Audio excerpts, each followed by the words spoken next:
सभी हमारे पत्रकार बंधु, आज का प्रेस वार्ता, प्रेस कॉन्फ्रेंस महत्वपूर्ण है और मुझे बताने में भी बड़ी खुशी हो रही है कि बिहार का जब चुनाव हुआ था तो वो राष्ट्रीय जनता दल को सबसे बड़े दल के रूप में जनादेश दिया था। यानी सिंगल लार्जेस्ट अगर कोई पार्टी थी तो राष्ट्रीय जनता दल थी। और उसके बाद हम लोगों ने देखा, सब लोगों ने देखा कि भाजपा के लोग जो है उसके बाद सिंगल लार्जेस्ट पार्टी हुई, क्योंकि जो 3 सदस्य वीआईपी के थे वो उनके साथ जुड़ गए। और मुझे प्रसन्नता इस बात की हो रही है, खुशी इस बात की हो रही है कि फिर से बिहार विधानसभा में अगर सबसे बड़ा कोई दल है तो वो राष्ट्रीय जनता दल फिर से हुआ है। यानी 76 पहले हमारे पास सीटें थी, विधायक थे, अब जो कि 4 और एआईएम के सदस्य जुड़े हैं। जोगीहाट से शहनवाज भाई, मोहम्मद अंजार नईमी जी बहादुरगंज से, मोहम्मद इजहार अशफी कोचाधामन से और सईद रकनुद्दीन अहमद जो 22 से जो है, जो एआईएम में थे। यानी एआईएम को 5 सीटें मिली थी, जिसमें कि 4 विधायक, ये चारों विधायक राष्ट्रीय जनता दल में जुड़े हैं और पार्टी ने स्वीकार्यता दी है। और आप सब लोग जानते हैं कि जो भारतीय संविधान के 10वीं सूची, जो भारतीय संविधान का 10वीं सूची धारा 4 के अंतर्गत में इन लोगों ने राष्ट्रीय जनता दल में विलय किया है। यानी मिनिमम जो है, आपको किसी भी दल का अगर विलय होता है तो 66% होना चाहिए। और आप सब लोग जान रहे हैं 5 में से 4 जो एमएलए जो ज्वाइन किए एआईएम के, यानी हमारे पास 80% है, जो कि नियम कायदा भारतीय संविधान का जो अनुच्छेद जो है, सूची जो है 10वीं सूची के धारा 4 को फुलफिल करता है। इसी टेक्निकल रूप में ये ज़रूरी होता है कि जो इन्होंने प्रस्ताव दिया, जो इन्होंने अध्यक्ष जी के नाम पे दिया चिट्ठी, कि इन चारों की इच्छा है कि राष्ट्रीय जनता दल ज्वाइन करे, तो फिजिकल रूप से हम लोग आज बिहार विधानसभा भी गए और फिजिकली जो है चारों विधायकों की पेशी आदरणीय अध्यक्ष जी के समक्ष हम लोगों ने रख दिया। हम लोग मिलकर के भी आए हैं और आप लोग सब लोग जान रहे हैं कि हम इन सभी चारों विधायकों का आभार प्रकट करना चाहते हैं।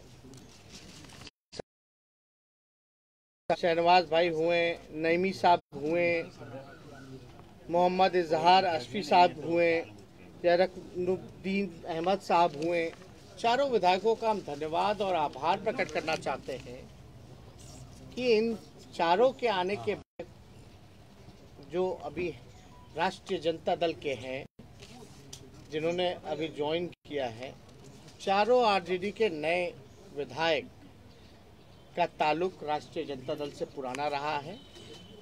2005-10 में लोगों ने चुनाव भी लड़ा है और शहनवाज भाई तो 2015 में विधायक ही थे राष्ट्रीय जनता दल के।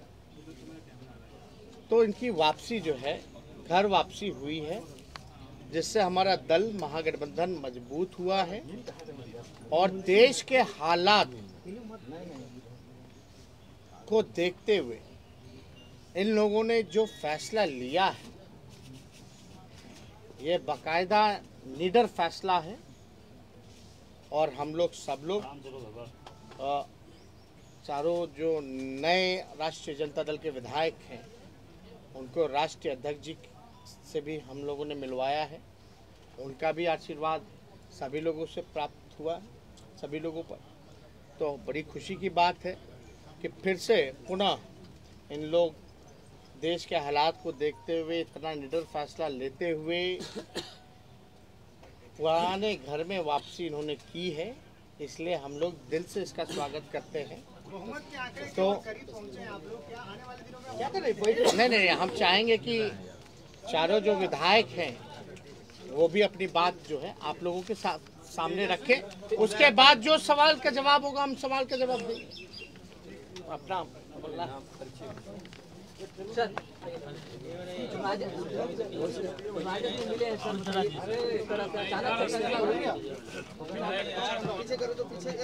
जो देश का हाल है उसको देखते हुए को मजबूती करने के लिए हम लोग एक प्लेटफॉर्म में आने का काम किए हैं ताकि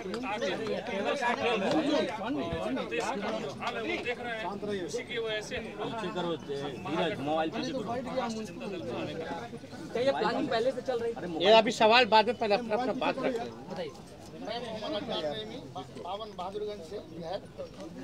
अभी जो मौजूदा हालात में जो देश का परिस्थिति है उसको देखकर लोकतांत्रिक ताकत को मजबूत करने के लिए हम लोग तेजस्वी जी के नेतृत्व में हम लोग राजद को ज्वाइन किए हैं और इसमें बहुत अच्छा रोल रहा हमारे संजय जी का भी, जो हम लोग इस पार्टी में आए और ये बहुत ये अहम फैसला था जो प्रदेश के लिए भी ये साबित होगा। वक्त आने पर पता चलेगा कि हम लोगों का जो मनसा था महागठबंधन को मजबूत करना, प्रदेश को मजबूत करना और देश के हालात को देखते हुए हम लोगों ने ये कदम उठाया।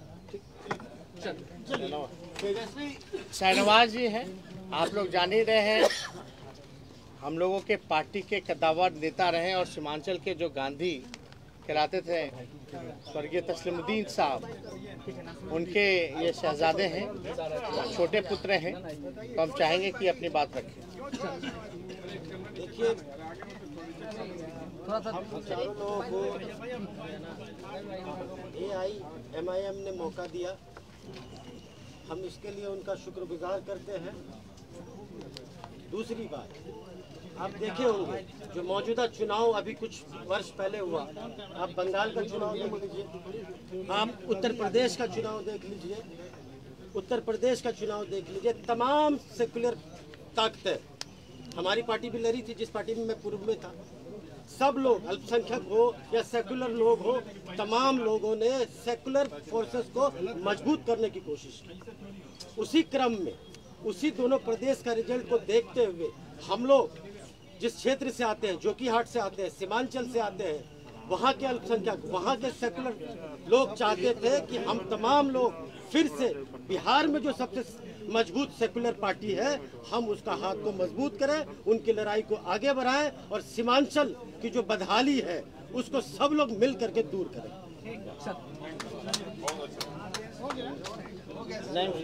अपना बोल बोलिए सर। थोड़ा तेज बोल दीजिए सर प्लीज। MIM पार्टी से विधानसभा चुनाव लड़ा था, मैं पहले भी विधायक था और माननीय लालू जी के नेतृत्व में पहले भी राजनीति की है बिहार में।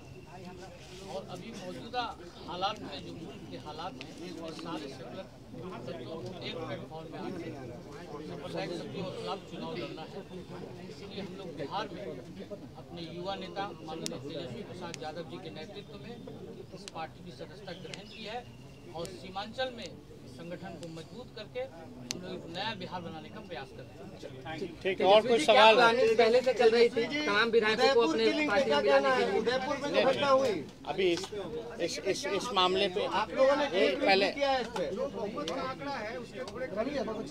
नहीं देखिए जहाँ तक मामला है, इन लोगों ने साफ तौर पे ये कहा कि जो देश के हालात और आप लोगों ने घटनाएं भी देखी होंगी, चाहे उदयपुर हो या कहीं भी हिंसा होती है, जो कट्टरपंथ है, कट्टरपंथ के लिए कोई जगह नहीं होनी चाहिए। और हमारा साफ मानना है कि जितने सेकुलर फोर्सेस हैं या आने वाला जो पार्लियामेंट का चुनाव होने वाला है उसमें भी हम लोग चाहते हैं कि जितने सेकुलर फोर्सेस हैं वो मजबूत हों, एकजुट हों। सेकुलर फोर्स जब हम बोलते हैं तो किसी धर्म से नहीं जोड़ना देखा जाता। हर धर्म में कुछ सेकुलर विचारधारा के होते हैं, कुछ कट्टरपंथ होते हैं, लेकिन हम सेकुलर फोर्सेस की बात कर रहे हैं कि सब लोगों को एकजुट होने की आवश्यकता है। क्योंकि आज देख लीजिए, पहले से ही जनता देश की बेरोजगारी से, गरीबी से, लाचारी से, बेबसी से, ना शिक्षा है ना चिकित्सा है, और जहां से ये विधायक जो चुन के आए हैं वो बिहार का सबसे गरीब इलाका जो कि सीमांचल है, और अभी जो पूरा बाढ़ की स्थिति बनी हुई है, तो उस हालात में पहले से ही इतनी ज़्यादा मुसीबत हमारी देश की जनता, बिहार की जनता झेल रही है। वो कम था क्या जो इस तरह का पॉइजन, जहर समाज में घोला जा रहा है, जहां एक भाई को दूसरे भाई के प्रति लड़ाया जा रहा है। चाहे नुपुर शर्मा का बयान हो, उसकी भी निंदा है, चाहे जो उदयपुर की घटना है हम उसकी भी कठोर निंदा करते हैं, और हिंसा और सांप्रदायिकता से हम लोग लगातार जो है लड़ते आ रहे हैं। विचार जो हमारा विचारधारा है सब लोगों को पता है। हम लोग सब लोग चाहते हैं कि देश में अमन हो, शांति हो, खुशहाली हो, भाईचारा हो। आज अमन छीन गया, चैन छीन गया, खुशहाली छीन गई। कोई वर्ग, चाहे युवा हो, महिला सुरक्षित नहीं है। लॉ एंड ऑर्डर की हालात आप देख रहे हैं पूरे बिहार में या पूरे देश भर में। आप स्थिति देख लीजिए, हर जगह क्राइम हो रहा है, गरीबी है, ना मजदूर खुश है, ना किसान खुश है, ना छात्र खुश है। तो इस हालात को देखते हुए सभी लोगों ने निर्णय लिया है, और हम लोगों ने खुशी जाहिर की है कि भाई इससे बल मिला, और ये समय का मांग था, और ये जनता की मांग थी, आम आवाम की मांग थी कि भाई बिहार में महागठबंधन राष्ट्रीय जनता दल को मजबूत कीजिए। अगर कोई बिहार में सांप्रदायिक शक्तियों को लड़ सकता है, हरा सकता है, जो हमने हराया है। आज तक भाजपा की हिम्मत नहीं हुई बिहार में कि अकेले चुनाव लड़ के दिखा सके। एनडीए में सबसे बड़ी पार्टी होने के बावजूद भी तीसरी नंबर की जो पार्टी है उसका मुख्यमंत्री बनाया गया। ये क्या है? इसलिए हम लोगों ने शुरुआत से ही हम लोगों ने लड़ाई लड़ी, और इस लड़ाई को हम लोग आगे लड़ेंगे और हम लोग जीत हासिल करेंगे। कि आप बहुत जल्द जदयू में भी कोई बड़ा ऑपरेशन करने वाला है। नहीं, सब कोई ऑपरेशन सर्जरी थोड़ी ना होता है। ये सब देखिए, कोई सर्जरी ऑपरेशन नाम, भाई हम लोगों की क्या ताकत है जो बीजेपी की है उस हिसाब से। ये तो एक विचार की लड़ाई में विचारधारा से जो लोग जुड़े हैं, जो जनता की मांग है उससे ये लोग आए हैं, जो समय की मांग थी उससे जुड़े हैं। वरना आप तो जानते हम तो विपक्षी दल हैं, लेकिन फिर भी बिहार की जनता ने महागठबंधन को जनादेश दिया। वो अलग बात है कि चोर दरवाजे से कोई सरकार आई और बनी, लेकिन इतना मजबूत विपक्ष बेईमानी के बाद भी हम लोग इतने मजबूत हैं कि लगभग जो है ज्यादा दूर नहीं है सत्ता से। फिर भी हम लोगों को सत्ता का लालच नहीं है, लोभ नहीं है। औरों को होता है और है भी, वो दिखता भी है, छलकता भी है, लेकिन हम लोगों को इतना रसाकसी में भाजपा जदयू आपस में लड़ रहा है, फिर भी बेइज्जत कर रहे हैं एक दूसरे को, फिर भी बने हुए साथ। ये दिखाता है कि कितना सत्ता का लालच है, लोभ है। लेकिन हमारी लड़ाई चलती रहेगी। एक विचार की लड़ाई है, और पूरे देश में दो विचारधारा है, और दो विचारधारा के बीच लड़ाई है, और लड़ाई जो अहिंसा में विश्वास करता है, जो अमन चैन भाईचारा में विश्वास करता है, जो देश का उत्थान में विश्वास रखता है, विकास में विश्वास रखता है, जीत उसकी होगी। जो नफरत की राजनीति करते हैं, झूठ बोलने का फैक्ट्री जिन लोगों ने खोल रखा है, जो मैन्युफैक्चरर है, होलसेलर है, डिस्ट्रीब्यूटर है, उनको जनता सबक सिखाएगी। बीजेपी को भी बड़ा झटका लगा है, कहीं ना कहीं बड़ी पार्टी थी। नहीं, अब कैसे हुई नहीं हुई, अब हमको तो अरे अब कौन किसको, वो लोग एनडीए में आपस में झटका खेल रहा है, एक दूसरे को कभी ना कभी झटका ही देते रहते हैं। तो उसमें हमको नहीं, हमको अपना काम करना, अपने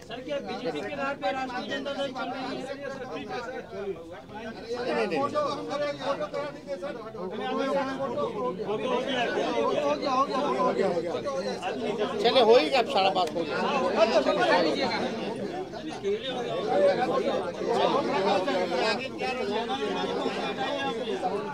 लड़ाई जारी है, संघर्ष जारी है, कारवां बनाते जाएंगे। आराम से हटा लो, पैर से